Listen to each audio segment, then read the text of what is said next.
ప్రభు యొక్క ఘనమైన నామాన్ని బట్టి ప్రతి ఒక్కరికి వందనాలు చెల్లిస్తూ ఉన్నాను. ఈ ఉదయకాలాన్ని మన పట్ల ఎవరైనా శ్రద్ధ కలిగి ఉంటే అది మనకెంతో సంతోషం కలిగిస్తుంది. ప్రతి విషయంలోనూ మనల్ని పట్టించుకొని మన ప్రతి అవసరత తీర్చేలాగా, ప్రతి సమయంలో ఎత్తిపట్టుకొని బలపరిచేలాగా ఎవరైనా ఉంటే మనం ఎంతగానో సంతోషపడుతూ ఉంటాము. మన గురించి అలాగా ప్రత్యేకమైనటువంటి శ్రద్ధ ఎవరైనా తీసుకున్నట్లయితే, అంత శ్రద్ధను మన ఎట్లా కనపరిచినట్లయితే నిజంగా మనం ఎంతగానో ఆనందిస్తూ ఉంటాం. ఈ ఉదయకాలాన్ని మార్కు సువార్త 5వ అధ్యాయంలో 1వ వచనం నుంచి కొన్ని వచనాలు చూసినప్పుడు, ఆయన దోణి దిగ్గానే అపవిత్రాత్మ పట్టినవాడు సమాధిలోంచి వచ్చి ఆయనకి ఎదురుపడి, అతడు ఎల్లప్పుడూ సమాధుల్లోనే ఉండి సంఖ్యలతోనైనా సరే ఎవడైనా వాడిని బంధించలేనంత పరిస్థితుల్లో అంత బలవంతుడిగా మారిపోయి, పలుమార్లు వాని కాళ్ళకు చేతులకి సంఖ్యలు వేసి బంధించిన వాడు ఆ చేతి సంఖ్యలు తెంపుకొని కాలు సంఖ్యలను ముక్కలుగా చేసి ఎవడు వాడిని విడిపించలేనటువంటి స్థితిలోనికి వెళ్ళిపోవడం అని మనం చూస్తున్నాం. వాడు ఎల్లప్పుడూ రాత్రింబగలు సమాధుల్లో కొండల్లో కేకలు వేయచు తను రాళ్ళతో గాయపరుచుకుంటూ అలా ఉండేటువంటి వ్యక్తిని, అటువంటి వ్యక్తి పట్ల ఎవరు శ్రద్ధ తీసుకొని అతన్ని స్థిరపరచగలరు? ఈరోజు స్థిరపరచబడాలంటే అది చాలా కష్టమైనటువంటి విషయం. మనం ఎంతో ఆసక్తి కలిగి ఉండి వ్యక్తిగతంగా మనం కష్టపడితేనే కానీ ఈరోజు మనం స్థిరపరచబడలేము. ఈరోజు మనం స్థిరపరచబడాలి అని అంటే ఏదైనా ఒక సంగతి అయితే మనం గ్రహించుకోగలగాలి.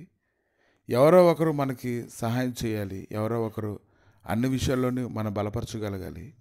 అటువంటి ప్రత్యేకమైనటువంటి శ్రద్ధ ఎవరైనా తీసుకుంటేనే మనం విడిపించబడతాం. ఒక్కడు ఎలాగా విడిపించబడగలుగుతాడు? ఒక్కడు ఎలాగ బలం పొందుకోగలుగుతాడు? ఈ ఉదయకాలాన్ని కానీ మనం గ్రహించినట్లయితే ఎవరైనా శ్రద్ధ కలిగి మన పట్ల సహాయం చేయాలని మనం ఎంతగానో కోరుకుంటూ ఉంటాం. వాడు దూరం నుండే యేసుప్రభుని చూసి పరిగెత్తుకొని వచ్చి నమస్కారం చేసి మర్యాద చేసి, యేసు సర్వోన్నతుడైన దేవుని కుమారుడు, నాతో నీకేమీ నన్ను బాధ పెట్టద్దని అతడు కేకలు వేస్తూ ఉన్నాడు. ఎందుకంటే ఆయన ఆ మనిషిని విడిచిపెట్టిపోవాలని అతను ఆజ్ఞాపిస్తూ ఉన్నాడు. ఈరోజు ఎవరైనప్పటికీ కూడా నువ్వు సమస్యలో ఉన్నట్లయితే ప్రభు అయితే నేను ఖచ్చితంగా విడిపిస్తాడు. నీ ఎట్లా ఆయన శ్రద్ధ కలిగి ఉన్నాడు కాబట్టి, ఆయన ఎటువంటి శ్రద్ధ అయితే తీసుకుంటూ ఉన్నాడో ఆ శ్రద్ధలోని కుదర్చబడాలని ప్రభు పేరిట మిమ్మల్ని బ్రతిమాలుకుంటూ ఉన్నాను. వాడు అన్నాడు, నీ పేరేమని వాడిని అడిగినప్పుడు నా పేరు సేనయాలనగా మేము అనేకులమని చెప్పి తమ నా దేశంలోంచి తోలివేయవద్దని అతను ఎంతో బ్రతిమలాడుకున్నాడు. కానీ ప్రభు అయితే వాటిని గద్దించినప్పుడు, అపవిత్రాత్మలు వాడిని విడిచి పందుల్లో ప్రవేశించినప్పుడు ఇంచుమించు 2000 సంఖ్య గల ఆ మందంతా కూడా సముద్రపు దారిని వడిగా పరిగెత్తుకొని పోయి సముద్రంలో పడి ఊపిరి తిరిగి చచ్చిపోవడాన్ని మనం చూస్తూ ఉన్నాం. జనులు ఏం జరిగిందో చూడడానికి వచ్చినప్పుడు సేనని దేవుళ్ళు పెట్టినవాడు బట్టలు ధరించుకొని ప్రభు దగ్గర స్వస్థత పొంది కూర్చొని ఉండడాన్ని చూసి భయపడిపోతూ ఉన్నారు. జరిగింది చూసి దెయ్యములు పట్టిన వారిని కలిగిన స్థితి పందుల సంగతి ఊరువారు తెలియజేసినప్పుడు వారైతే పరిగెత్తుకొని వచ్చి ఆయన విడిచిపెట్టి పొమ్మని బ్రతిమాలుకుంటూ ఉన్నారు. ఆయన దోణి ఎక్కినప్పుడైతే దెయ్యములు పట్టినవాడు ఆయన వద్ద తను ఉండనిమ్మని అతను బ్రతిమాలుకున్నాడు. కానీ అతడు ప్రభు అయితే ఒప్పుకోక, నువ్వు నీ ఇంటి వారి వద్దకు వెళ్ళి ప్రభు నీ అందుకు కనికరపడి నీకు చేసిన కార్యములన్నింటినీ వారికి చెప్పమని వాడు వెళ్ళి యేసు తనకు చేసినవన్నీ దెక్కపొలిలో ప్రకటింపనారంభింపగా అందరూ ఆశ్చర్యపడిపోతూ ఉన్నారు. దేవుడు అతని పట్ల ఎలాంటి శ్రద్ధ తీసుకున్నాడో చూడండి. సామెతలు 16:20 ఉపదేశమునకు చెవియొగ్గువాడు మేలునొందును, యెహోవాను ఆశ్రయించువాడు ధన్యుడు.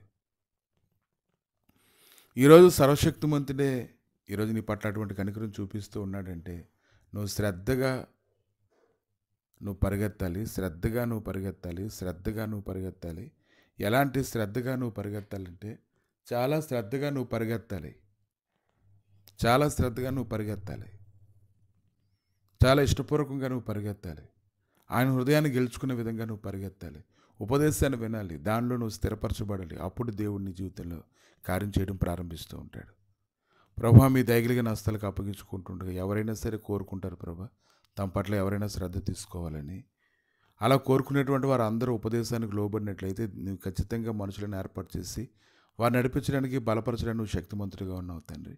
ఈ ఉదయకాలాన్ని ప్రభా నువ్వు మాట్లాడేటువంటి శ్రద్ధను కనపరుస్తుండగా మీరే నడిపించమని, బలపరచమని, కృపచూపమని, సమాధానంతో నింపి నడిపించి మీరే మహిమగంత ప్రభావాలు పొందమని యేసుక్రీస్తు నామములో అడిగి వేడుకుంటున్నాం తండ్రి. ఆమేన్.